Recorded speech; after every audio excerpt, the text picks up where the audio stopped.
The world was watching. It was supposed to be the day of infinite peace. Every major city had giant screens set up in the streets. Millions of people held candles, and billions more were glued to their phones and televisions. The ceremony was taking place in the neutral zone of the Ivory City, a place built of glass and hope. The High Mediator, an old man with hair like silver and a voice like a calm river, stood at the podium. He wasn't just a politician. He was the symbol of the end of all wars. Beside him stood the leaders of the 5 great nations, their hands joined. "Today," the mediator whispered into the microphone, "we bury the sword forever." I was sitting in a dusty cafe on the outskirts of District 9, watching the broadcast on a flickering screen. My team was with me, Jax, our heavy gunner, Alina, the best hacker in the underground, and Kale, a man who could disappear in broad daylight. We weren't there for peace. We were there because we didn't trust the silence. "Look at them," Jax grumbled, cleaning his fingernails with a combat knife. "They think a few speeches can erase centuries of blood." "Let them hope, Jax," Alina said softly, her eyes fixed on the screen. "Maybe for once the world can just breathe." Then it happened. It wasn't a bomb. It wasn't a sudden explosion. It was a single red dot that appeared on the High Mediator's forehead. It stayed there for exactly 3 seconds. The camera zoomed in, capturing the confusion in his eyes, and then his head snapped back. The sound of the gunshot echoed through the speakers of every device on Earth. The screen didn't go black. The attackers wanted the world to see. Men in obsidian black armor dropped from the ceiling of the Ivory City. They didn't use normal weapons. They used pulse rifles that turned human bodies into ash.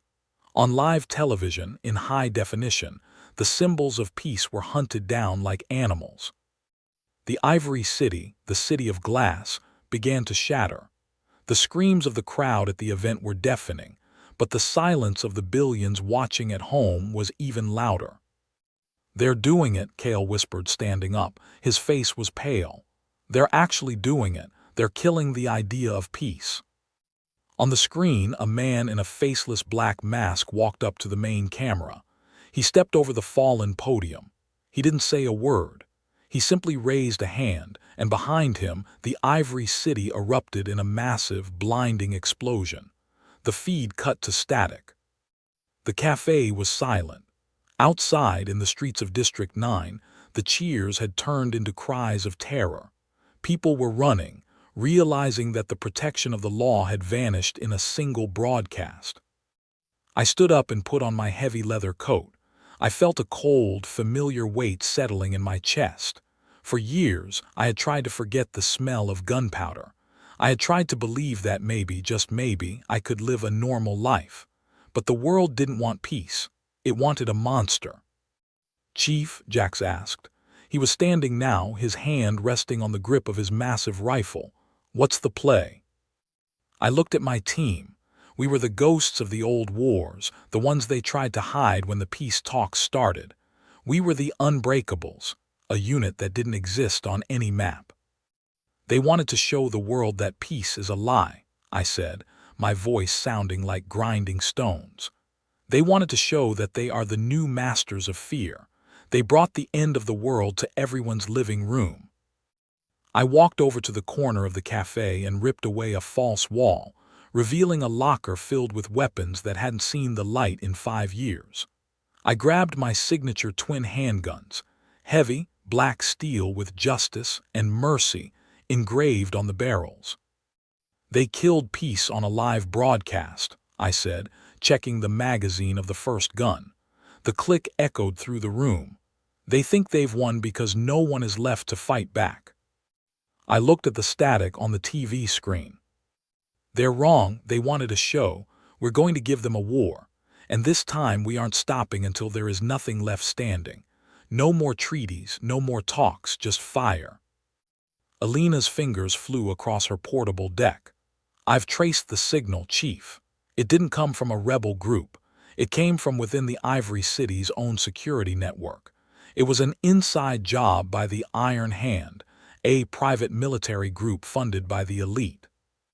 Then the elite are the first to go, I said. We walked out of the cafe and into the chaos of the street. Smoke was already rising from the city center. The sky, which had been clear and blue for the ceremony, was turning a dark, bruised purple as the fires grew. The world was mourning, but we were past mourning. We were moving. We reached our hidden hangar under the bridge. The Vulture, our high-speed assault ship, was waiting.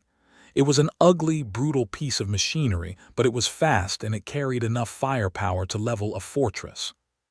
As the engines roared to life, I looked at the horizon. The Ivory City was burning, a pillar of smoke reaching for the clouds. Jax, prep the heavy ordnance, I commanded. Kale, I want eyes on every Iron Hand commander. Elena, override their satellites. I want them to know we're coming, but I want them to be unable to do anything about it.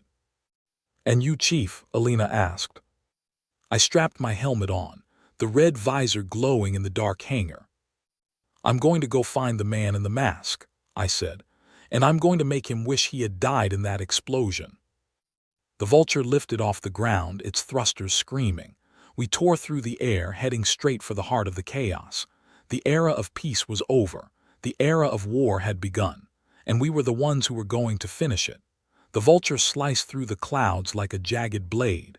Inside the ship, the red emergency lights bathed everything in a bloody glow.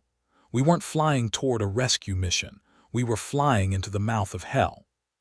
Target in sight, Elena called out from the cockpit. Her hands moved across the holographic screens with lightning speed. The Iron Hand's primary logistics hub, the Anvil. It's a reinforced skyscraper in the middle of the business district. They've turned the whole sector into a fortress.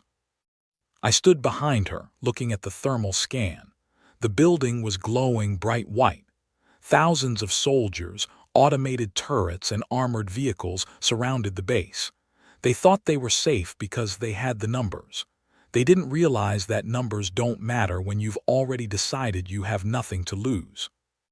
They're broadcasting again, Jax shouted from the weapons station. He pointed to a small monitor. The man in the black mask was back on the screen. He was sitting in a plush leather chair, a glass of expensive wine in his hand, while the city burned in the background of his window. People of the world, the masked man said, his voice smooth and cold. Do not be afraid. The old world was weak. We have simply removed the rot. Accept the Iron Hand and you shall have order. Resist and you shall follow the mediator into the ash. I reached over and smashed the monitor with my fist. The screen shattered, sparking with electricity. Jax, I said, my voice low, how much fire do we have? Jax grinned, showing his teeth.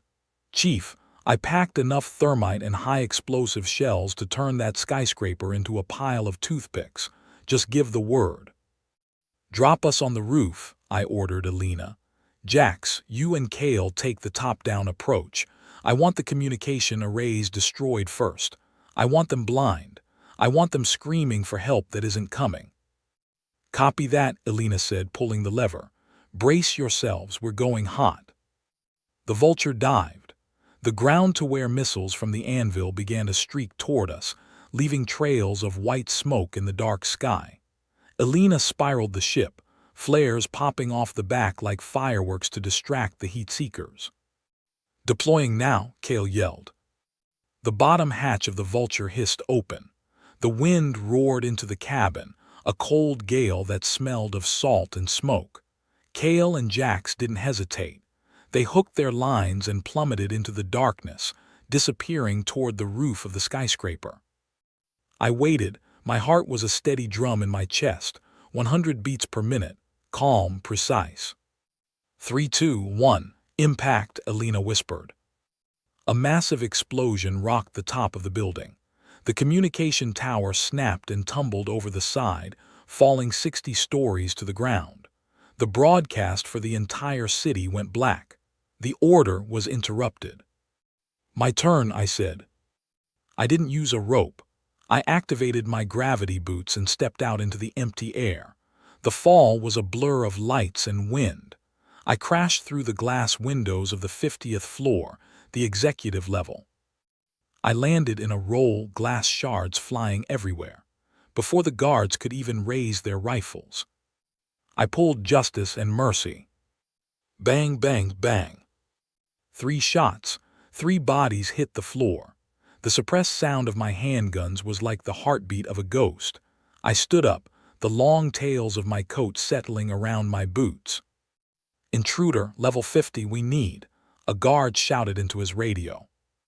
I stepped forward and fired a round through his throat before he could finish. "Nobody is coming to save you," I said to the empty hallway. The alarms were screaming now. Red lights flashed against the marble walls. I moved like a shadow, checking every corner. My HUD heads-up display inside my helmet showed Jax and Kale moving through the vents above me. "Chief, we've placed the charges on the main support beams," Jax's voice crackled in my ear. "But we've got a problem. They've got civilians in the sub-lobby. They're using them as shields." I stopped at the elevator bank. My jaw tightened. How many? At least 100 families, people who were trying to find shelter. This was the Iron Hands tactic. They knew we were heroes once. They thought we still played by the rules of the old world. They thought our morality was a weakness they could exploit. "Elena," I said, "can you isolate the floor ventilation for the lobby?" "Yeah, why?" "Flood it with Sleep 6. Knock everyone out. The guards, the civilians, everyone. Once they're down, Jax, you move in and extract the civilians to the parking garage. Kale, you cover them." "And you, Chief, what about the commanders?" Kale asked. "I'm going to the penthouse," I replied. "The man in the mask is waiting for his wine to be finished. I'd hate to disappoint him." I stepped into the elevator and used my combat knife to short-circuit the panel. The car began to hum, racing upward toward the very top of the world. As the floors ticked by 80, 90, 100, I checked my weapons. I had 4 magazines left for each gun. My knife was sharp. My resolve was sharper. The elevator doors opened to a massive, circular room. The walls were made entirely of reinforced glass, giving a 360-degree view of the burning city. It was beautiful in a horrific way. The man in the mask was standing by the window. He didn't turn around. "You're late," he said. His voice was distorted by a modulator. "I expected the famous Unbreakables to be here 5 minutes ago. You're getting slow in your old age."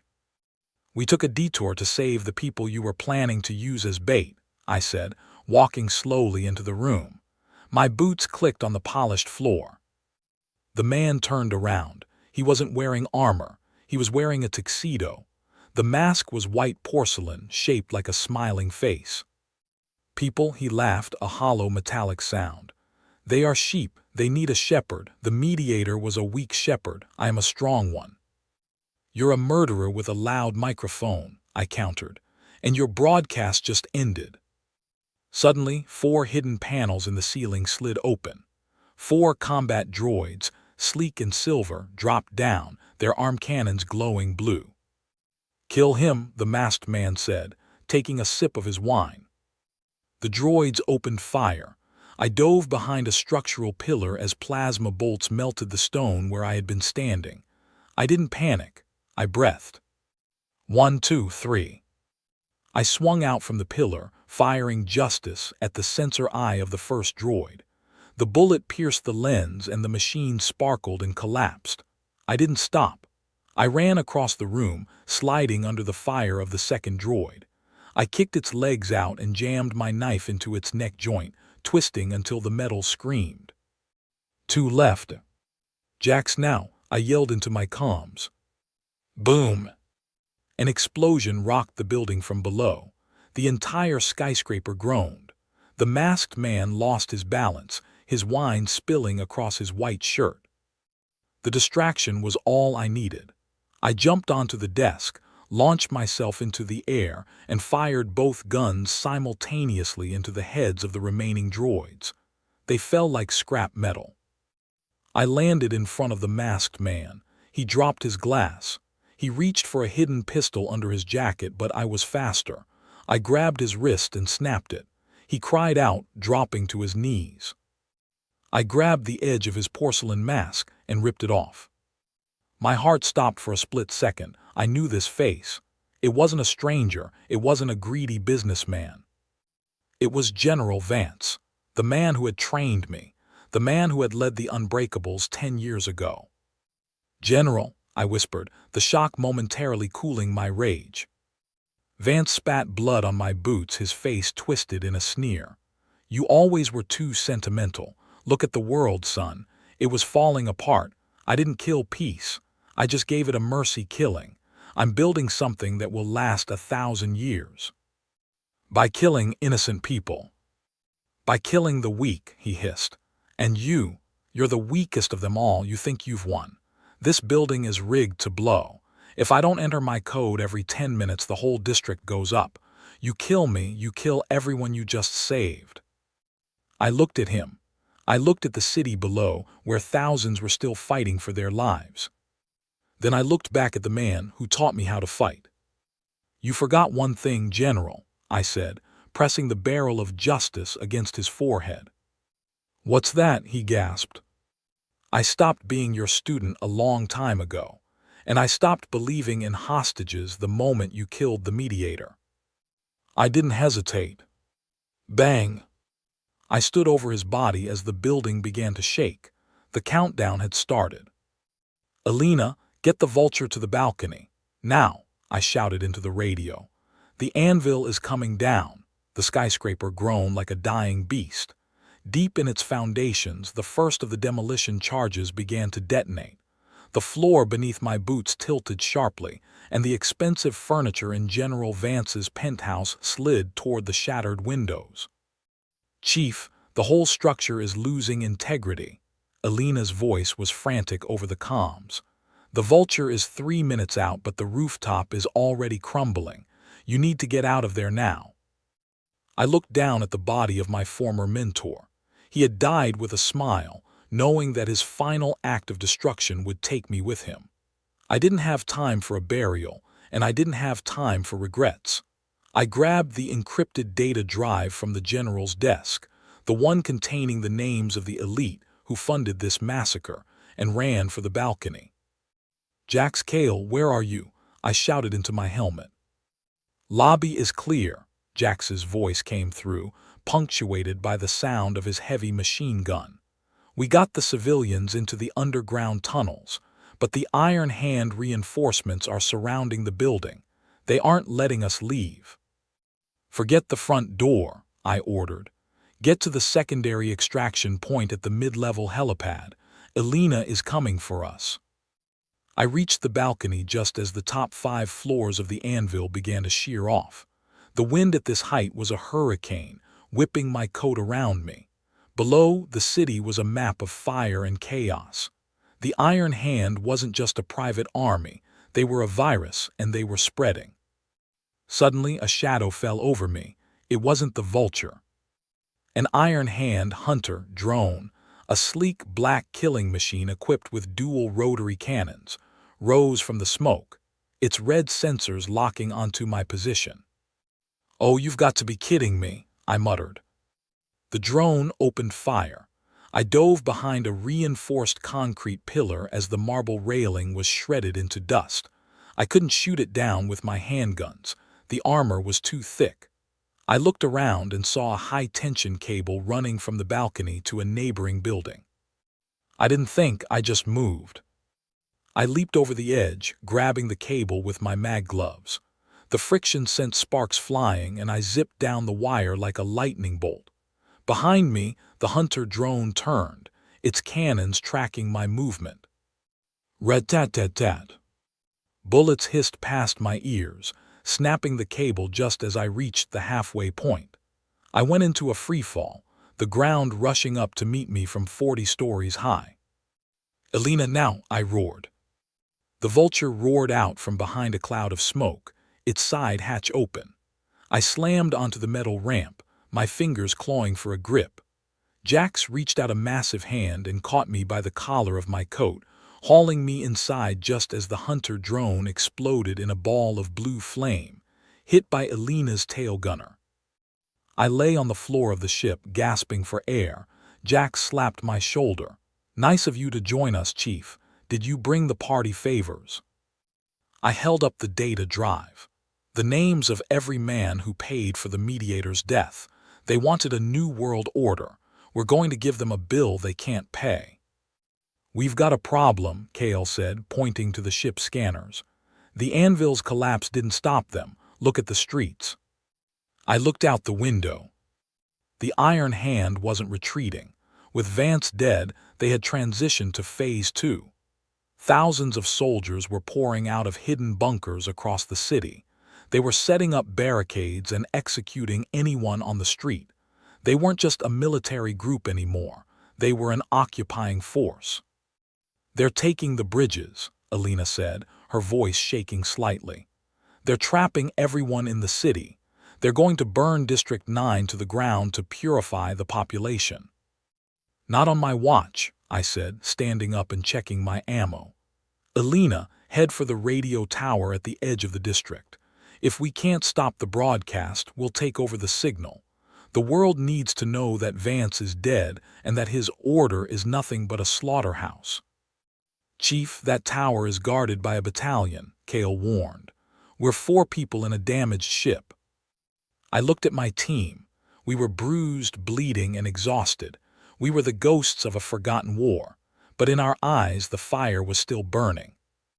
"They killed peace on live TV," I said, my voice echoing in the small cabin. "Now we're going to show the world what happens when the war comes home. We aren't just fighting for survival anymore. We're fighting for every person they tried to turn into a sheep." "Load the incendiaries," I told Jax. "Kale, prep the jamming signals. Alina, fly like you've got a death wish." As the Vulture banked hard toward the giant radio tower on the horizon, I looked at the data drive in my hand. This wasn't just a list of names. It was a death warrant. The first part of the war was over. The general was dead.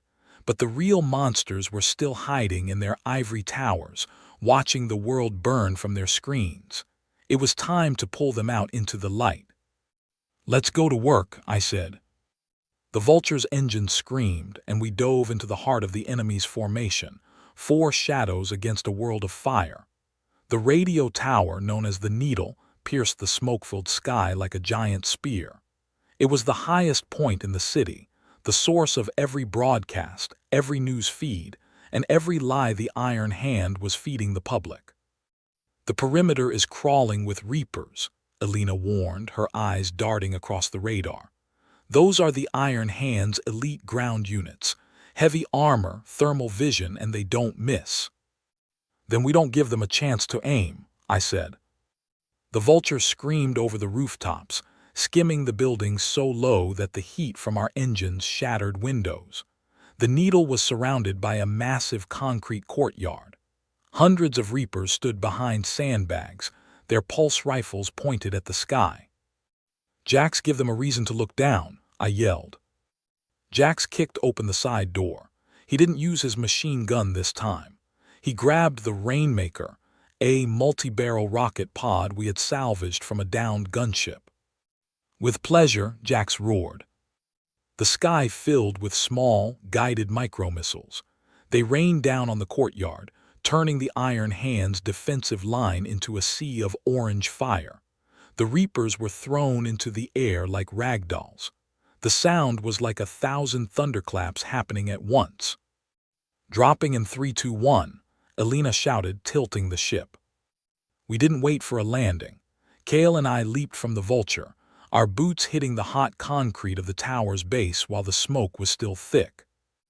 Immediately, 2 Reapers emerged from the shadows of the entrance, their red visors glowing. Before they could level their weapons, I fired Justice twice. The bullets found the weak spots in their neck armor. They went down without a sound. "Kale, the basement. Cut the backup power and lock the elevators," I commanded. "I'm going to the transmitter floor." "See you on the other side, Chief," Kale said, fading into the smoke like a ghost. I sprinted toward the main lobby. The interior of the tower was cold, white, and clinical, a sharp contrast to the burning city outside. I reached the stairs, my lungs burning. I didn't take the elevator, it was a death trap. I climbed. By the 20th floor, my legs were heavy, but my mind was focused. On the 30th floor, I met resistance. A squad of 5 Reapers was waiting in the stairwell. They opened fire. I threw a flashbang grenade into the center of their formation. Bang! As they clutched their ears, blinded by the white light, I moved in. I didn't waste bullets. I used my knife, moving with the precision of a surgeon. 5 seconds later, I was the only one standing. I finally reached the top, the transmission hub. It was a circular room filled with humming servers and glowing screens. At the center sat the lead technician, a man in a lab coat who was shaking so hard he could barely hold his coffee cup. "Don't kill me," he pleaded, holding his hands up. "I'm just an engineer." "Then do your job," I said, shoving the encrypted data drive into his hand. "Upload this. Every name, every bank account, every recorded conversation of the Iron Hand leaders. I want it on every screen in the world. Now." "The encryption. It's too strong. It will take minutes and they'll see the override from the central command." "Then you better start typing fast," I growled, pointing mercy at his head. "Because the central command is currently being blown up by my friend outside." As the technician's fingers flew across the keyboard, the monitors in the room began to flicker. I saw the progress bar, 15%, 32%. Suddenly the speakers in the room crackled. A new voice filled the air, not the general and not the masked man. It was a woman's voice, sharp, elegant, and terrifyingly calm. "Unbreakable 01, she said. "You've caused quite a mess." "Who is this?" I asked, looking around for a camera. "I am the architect, the one who funded Vance, the one who truly owns this city.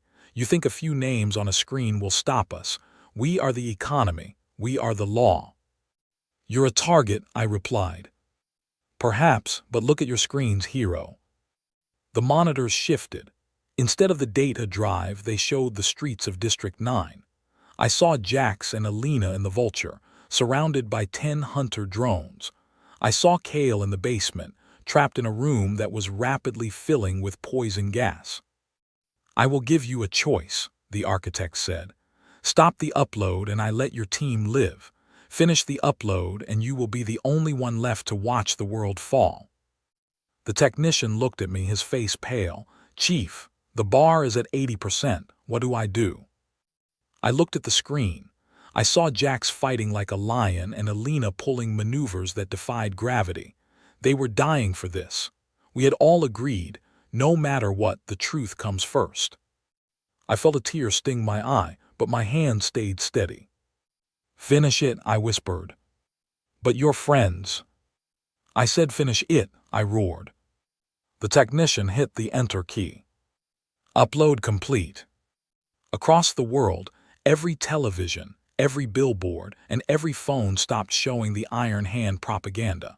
Instead, the faces of the world's most powerful billionaires appeared, labeled as mass murderers. The recordings of them laughing about the mediator's death began to play on a loop. The order was shattered. The mask was off. "You've won a battle," the architect's voice cold and distant, "but you've lost your family. Goodbye, Commander." The screen showing the Vulture went white as a massive explosion engulfed the ship. I fell to my knees, the silence of the room more painful than any gunshot. I had brought the war and I had left nothing standing, not even the people I loved. Or so I thought. Suddenly, my earpiece crackled with static. "Chief, cough, if you think a few drones can take me out, you really are getting old." It was Jax. His voice was weak, but he was alive. "Alina pulled us into a dive. We're down, but we're breathing." A wave of relief hit me so hard I almost collapsed. "Get to the extraction point," I said, my voice shaking. "We aren't done yet. We found the architect, and now we're going to find her house." I looked at the technician. "Get out of here. The world knows the truth now. The rest is up to them." I walked to the window and looked out. The people in the streets were no longer running away. They were picking up stones. They were picking up the weapons of the fallen reapers. They were looking at the giant screens, and then they were looking at the iron-hand soldiers with a new kind of fire in their eyes. The broadcast had started a war. Now the truth was going to finish it. The city was no longer just a battlefield. It was a furnace of revolution. With the names of the elite exposed on every screen, the Iron Hand's authority didn't just crumble, it evaporated. But the war wasn't over. The architect was still out there, and she was the one holding the leash. Chief, we're grounded. Alina's voice came through the static, heavy with the sound of coughing. The Vulture is a wreck. We're in an alleyway 3 blocks from the tower. Jax is bleeding and Kale is still silent. I'm here, Kale's voice finally broke through, sounding strained. I found a gas mask in the basement locker. I'm out, but the tower is being swarmed by local militias. The people are taking it back, Chief. Regroup at the old cathedral, I ordered, moving toward the elevator shaft. I didn't wait for the car. I hooked my line and rappelled down the center of the building, descending hundreds of feet in seconds. The architect thinks she's safe in her ivory tower. We're going to prove her wrong. The gathering storm. 30 minutes later, we met in the shadows of the old cathedral. The building was a ruin from a war decades ago, its stone walls scarred by fire. Jax was sitting on a crate, wrapping a thick bandage around his thigh. Alina was cleaning a deep cut on her forehead, her laptop still open on her knees.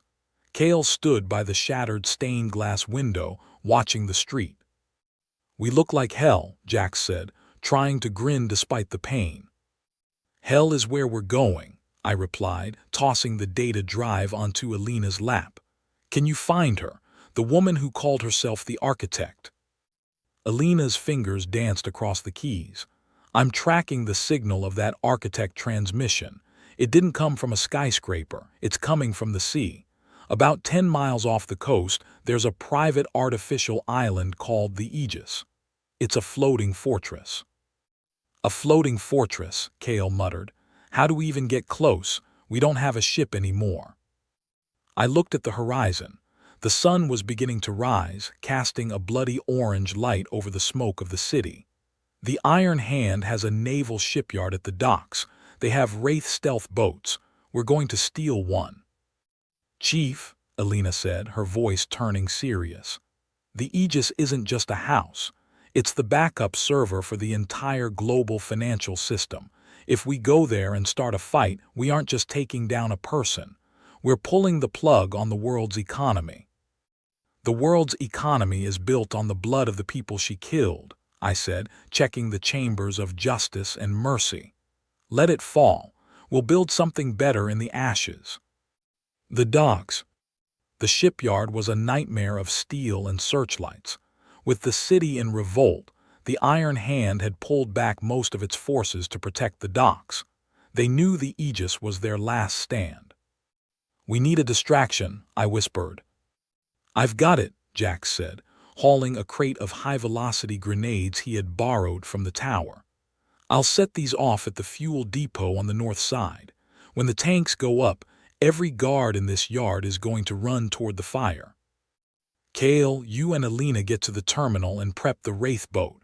I'll provide cover from the crane, I instructed. Jax moved into the shadows. 5 minutes later, the night turned into day. Boom! The fuel depot erupted in a massive mushroom cloud of fire. The sirens screamed, and the Iron Hand soldiers scrambled, exactly as planned. Go, I barked. I climbed the massive shipping crane, my rifle slung over my shoulder. From the bird's-eye view, I watched Alina and Kale sprint across the wet asphalt toward the sleek, black stealth boat. A squad of reapers emerged from a warehouse, spotting them. I didn't hesitate. I pulled the trigger. Thwip, thwip, thwip. The suppressed rounds dropped the lead soldiers before they could even raise their rifles. Kale threw a smoke puck, masking their movement as they jumped onto the deck of the Wraith. We're in, Alina's voice rang in my ear. Engines are hot, Chief, get down here. I didn't take the ladder. I grabbed a cargo cable and slid down, landing on the moving deck of the boat just as it roared to life. The Wraith sat low in the water, its jagged, radar-absorbent hull cutting through the waves like a shark. The Aegis. The 10-mile trip was a blur of salt spray and cold wind. As we approached, the Aegis loomed out of the mist. It was a marvel of engineering, a massive hexagonal platform held up by giant pillars, glowing with a soft blue light. "Radar is picking up automated torpedo launchers," Alina warned. "I'm jamming their sensors, but it won't last long. We have to dock in the maintenance bay underneath the platform." The boat slid under the massive structure. Above us, we could hear the hum of heavy machinery. We were inside the belly of the beast. We climbed a series of service ladders, emerging into a corridor that looked like it belonged in a spacecraft. The walls were pure white, and the air was filtered and cold. "This is it," I said, looking at the map on my HUD. "The architect's private quarters are at the very top. The server farm is at the center." Suddenly, the lights in the hallway turned red. A familiar, calm voice filled the room. "You are persistent, Commander. I'll give you that," the architect said. "But you've made a mistake. You brought a war to a place that only knows logic. Do you know what happens to a glitch in the system?" The floor beneath us opened up. "Jump!" I yelled. We dived forward as the tiles slid away, revealing a pit of electrified coils. We caught the edge of the far side, our boots dangling over the blue sparks. "She's not playing anymore," Jax gasped, pulling himself up. "Good," I said, my eyes cold. "Neither are we." We moved forward into the heart of the floating fortress. We had crossed the ocean to find the woman who killed Peace. Now, we were going to make sure she never spoke again. The Aegis was not just a fortress. It was a labyrinth of high-tech death. Every step we took was tracked by invisible sensors, and the very walls seemed to breathe with a mechanical hum. We were deep in the logic core now, the place where the world's wealth was managed by algorithms and cold, hard data. "Chief, the security here is unlike anything I've ever seen," Alina whispered, her fingers flying across her portable terminal. "I'm fighting an AI that is trying to lock every door and vent in this sector. If I lose this digital tug-of-war, we're buried alive." "Keep fighting, Alina," I said, signaling the team to move in a diamond formation. "Jax, you're our shield. Kale, watch the shadows. We're close." The Hall of Glass. We entered a massive chamber. The floor was polished black obsidian, and the walls were made of floor-to-ceiling glass. Beyond the glass, we could see the churning gray waters of the ocean. In the center of the room stood a circular desk, and sitting behind it was a woman. She didn't look like a warlord, she looked like a CEO. She was middle-aged, elegant, wearing a sharp gray suit with her hair tied in a perfect bun. This was the architect. "Welcome to the center of the world," she said, her voice echoing without a microphone. She didn't look up from her screen. "I've been calculating your arrival. There was a 94% probability you would make it this far. The 6% was Jax dying at the fuel depot. You're lucky, Jax." Jax leveled his machine gun at her. "Luck didn't have anything to do with it, lady. It was spite." "Spite is a powerful motivator, but it's messy," the architect said, finally looking up. Her eyes were as cold as the deep sea. "You've leaked the names. You've burned the cities. You think you've brought war. But all you've done is created a vacuum. Without us to manage the chaos, the world will tear itself apart in 3 days." "We'll take those odds," I said, stepping forward. "Step away from the console. We're shutting the Aegis down." She smiled, a thin, cruel line. "Shut it down. Commander, the Aegis is the world. If you kill the servers, you wipe out every pension, every medical record, and every food shipment tracking system on the planet. Millions will starve. Is that the justice you want?" I hesitated. This was the trap. She wasn't holding us hostage. She was holding the world's survival hostage. "She's lying," Kale hissed. "She's trying to buy time." "I don't lie," the architect replied. I calculate, and right now the calculation says you cannot kill me without killing the people you claim to protect. The executioners. Suddenly, the glass walls behind her began to slide upward. From the darkness behind the glass, 4 figures stepped out. My heart went cold. They weren't robots. They were men and women wearing the old Unbreakables uniform, the same one I was wearing. But their eyes were vacant, their skin pale and laced with glowing blue veins. "Meet the Sentinels," the architect said. "The members of your old unit who were killed in the Blackwood operation 5 years ago. I didn't let them die. I improved them. They are faster, stronger, and they feel no pain. They are the perfect logic." You turned them into puppets." Jax's voice was shaking with pure rage. One of the Sentinels was Sarah, his former squad leader. "I gave them a purpose that never ends," the architect said. "Sentinels, delete the intruders." The fight was a blur of steel and betrayal. The Sentinels moved with a speed that defied human biology. One of them slammed into Jax, throwing him across the room like he weighed nothing. Another engaged Kale, moving through the shadows even better than he could. I was left with the leader, a man who used to be my best friend, Marcus. He lunged at me with a high-frequency blade. I parried with justice, the metal sparks flying. "Marcus, it's me, stop," I yelled. He didn't speak. He just swung again, cutting a shallow line across my chest. There was no soul left in those eyes, only code. "Elena, the servers," I shouted as I ducked under a lethal strike. "Find a way to shut her down without killing the system. There has to be a back door." "I'm trying, but the architect is blocking me from the main terminal," Elena screamed, ducking behind the desk as bullets flew over her head. I realized then that we couldn't win this fight with guns. We were fighting our own ghosts. I looked at the architect, who was calmly watching the slaughter. She was the brain. The Sentinels were just the hands. I took a hit to the shoulder, the pain flaring like fire. I dropped one of my guns and grabbed a thermal charge from my belt. "Jax, Kale, get to the center," I roared. They understood. We fought our way back toward each other, forming a tight circle in the middle of the room. The 4 Sentinels surrounded us, their blades glowing with blue energy. "This is the end of the line, Commander," the architect said. "Logic always wins." "You forgot one thing about the Unbreakables," I said, blood dripping from my lip. "And what is that?" "We were never built on logic. We were built on sacrifice." I didn't throw the charge at the Sentinels. I threw it at the floor, at the logic core beneath us.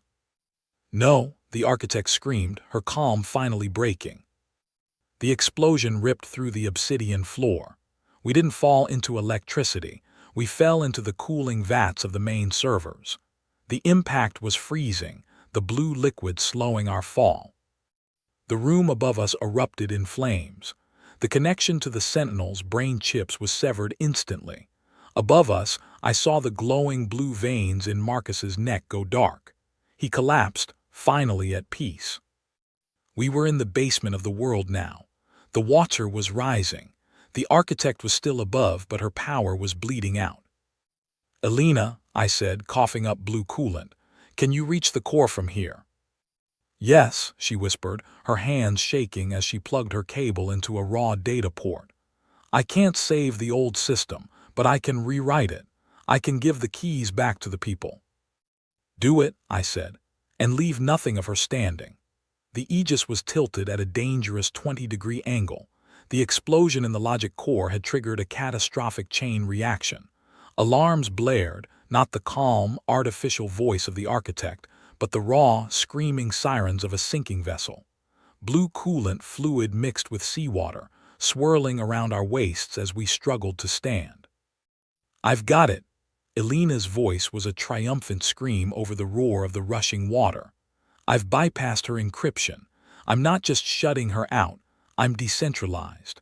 I'm sending the control codes for the global infrastructure to thousands of independent servers across the world. No one person will ever own the world again." "Transfer complete," she yelled, hitting the final key. High above us, we heard a frantic, rhythmic pounding. The architect wasn't a goddess anymore. She was a trapped woman in a sinking box. "We have to go, Chief," Jax shouted, bracing himself against a vibrating support beam. "This whole platform is going to buckle in minutes." The final ascent. We fought our way back up the service stairs. The elegant, white hallways were now twisted metal graveyards. The glass walls of the main chamber had shattered, and the cold Atlantic Ocean was pouring in, bringing the fury of the storm inside. We reached the top floor. The architect was no longer at her desk. She was at the emergency escape pod, frantically typing codes into a keypad. Her perfect bun had come undone, and her gray suit was soaked and torn. "It's locked," I said, my voice echoing through the wind and spray. She spun around, her eyes wide with a mixture of terror and disbelief. "What did you do? You've destroyed the balance. Without the Aegis, there is no order. You've handed the world to the mob." "No," I said, stepping closer, my boots crunching on broken glass. "I handed the world back to the people who live in it. You don't get to decide their fate from a floating palace anymore." The platform gave a violent lurch. A massive piece of the ceiling collapsed, pinning the escape pod under tons of steel. The architect's last hope for survival was crushed in an instant. "Please," she gasped, her voice trembling. "I have billions, I can give you anything. Power, wealth, a seat at the table." I looked at justice and mercy in my hands. Then I did something I hadn't done since the war began. I holstered them. "You brought war to the world," I said, "and you left nothing standing. Now you're going to stay here with the nothing you created." "Chief, the Wraith boat is drifting away," Kale shouted from the balcony. "We have to jump now." We turned our backs on her. Her screams were drowned out by the sound of the ocean claiming the Aegis. We ran for the edge of the shattered balcony. "On three," I yelled. We leaped into the abyss. The fall felt like an eternity. The freezing water hit me like a concrete wall, knocking the air from my lungs. For a moment, there was only darkness and the crushing weight of the sea. I struggled toward the surface, my heavy gear dragging me down. I broke the surface, gasping for air. The Aegis was a mountain of fire in the middle of the ocean. Slowly, the hexagonal platform began to slide beneath the waves. A massive whirlpool formed, sucking the debris and the architect into the deep. "Over here." I saw the black hull of the Wraith boat. Jax was already on board, reaching out a hand.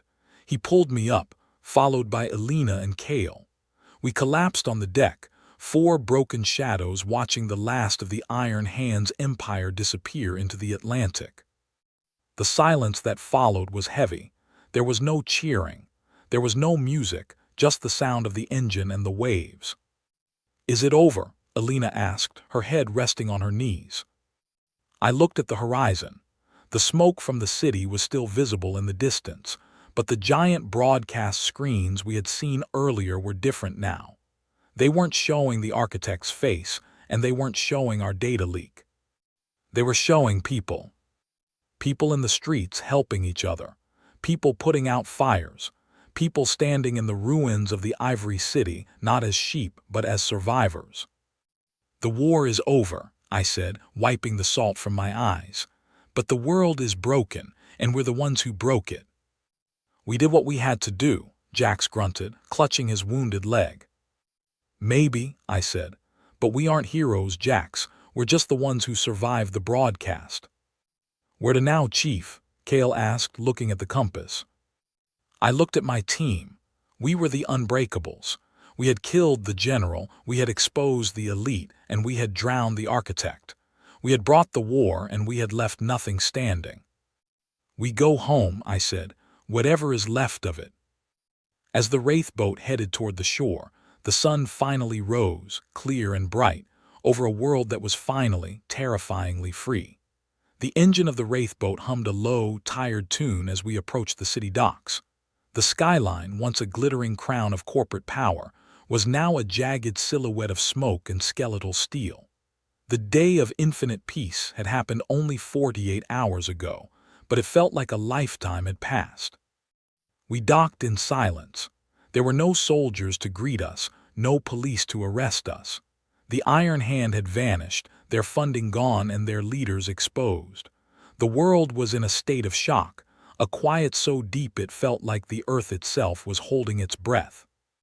The aftermath. We walked through the streets of District 9. It was different now. The fear that had hung over the city for years was replaced by a strange, raw energy. People were out in the open.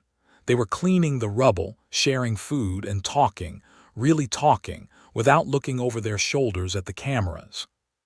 The cameras were dead. Alina had seen to that. "I'm leaving," Kale said abruptly as we reached the ruins of the old cafe where this had all started. He looked at the horizon, his eyes distant. "I spent my whole life hiding in the shadows of other people's wars. I want to see what a sunrise looks like when I'm not holding a rifle." He didn't wait for a handshake. He just nodded to me, a silent acknowledgement between two ghosts, and disappeared into the crowd. Kale was finally free to be a ghost by choice, not by necessity. Jack sat down on the remains of a stone bench. He looked at his hands, calloused, scarred, and stained with the grease of a dozen different weapons. "I think I'll stay here," Jax grunted, lighting a crumpled cigarette he'd found in his pocket. "This district needs someone who knows how to build things as well as he knows how to break them. There's a lot of rebuilding to do, Chief, and I'm tired of running." He looked at the children playing in the street with a piece of salvaged metal. For the first time, I saw a genuine smile on his face. The heavy gunner had found his piece in the wreckage. The new architecture.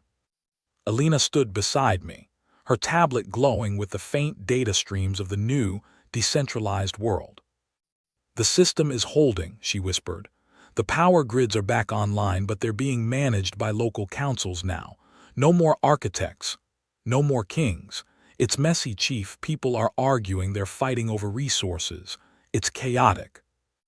"It's human," I replied. "It's better than the order Vance wanted." "I have to go to the Ivory City," she said, looking at me. "They need someone to help stabilize the global archives. I can make sure the history of what happened isn't rewritten by the next person who wants to be a god." She leaned in and hugged me, a brief, tight grip that spoke of all the times we had almost died together. "Don't be a stranger, Chief. Even if there's no more war, you're still an unbreakable." Then she was gone, heading toward the heart of the reconstruction. The last unbreakable. I was alone. I walked back to the hidden hangar under the bridge. The Vulture was gone, the equipment was gathered, and the false walls were torn down. I reached into my coat and pulled out Justice and Mercy. The black steel felt heavy, too heavy. I walked to the edge of the river, the water murky and deep. I looked at the engravings on the barrels one last time. We had brought war to end a lie. We had left nothing standing so that something new could grow. I tossed the guns into the water. Splash, splash. They vanished without a trace, joining the ghosts of the general, the architect, and the mediator in the silt of history. I wasn't a commander anymore. I wasn't a soldier. I was just a man in a dusty coat. I turned away from the river and started walking. I didn't have a map and I didn't have a mission. For the first time in my life, the broadcast was silent. As I walked into the city, a young girl ran past me, laughing, chasing a colorful kite made of old propaganda posters. She didn't know who I was. She didn't know about the Aegis, or the Sentinels, or the blood spilled on the Ivory City stage. She only knew that the sky was clear, and the day was hers. And that was enough.